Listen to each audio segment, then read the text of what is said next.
এই উম্মত জাহান্নামে যাবে, কিন্তু হাতকড়ি থাকবে না, পায়ে বেড়ি থাকবে না, গলায় ছিকল থাকবে না। এই উম্মত জাহান্নামে গেলেও চেহারা কালো হবে না।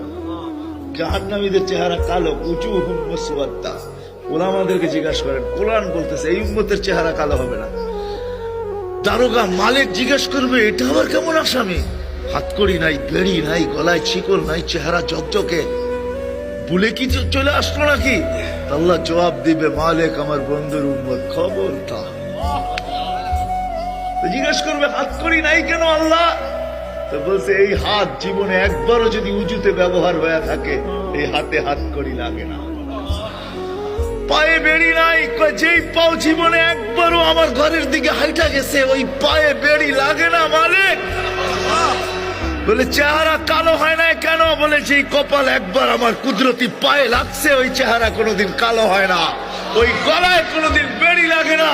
3 জায়গায় আগুন লাগাবে না, চেহারা, হাতে, পায়ে, বাকি শরীরে লাগায় দাও। মালিক আগুনকে বলবে, খুশি ধরো। আগুন আসবে ধাউ ধাউ করে ধরার জন্য। আল্লাহ আমাদেরকে কলেমা স্মরণ করায় দিবে, আমরা জোরে জোরে কলেমা পড়বো, আগুন বাইগা চলে যাবে। 1 বার 2 বার 3 বার। মালিক রাগ হয়ে আগুনের উপরে কোড়া চার্জ করবে, লাঠি চার্জ করবে। ধরিস না কেন? বারবার বলতেছি, ধরিস না কেন? আগুনের জবান খুলে যাবে, বলবে, লাইসালি সুলতান আলা মান ক্বালা লা ইলাহা ইল্লাল্লাহ মুহাম্মাদুর রাসূলুল্লাহ।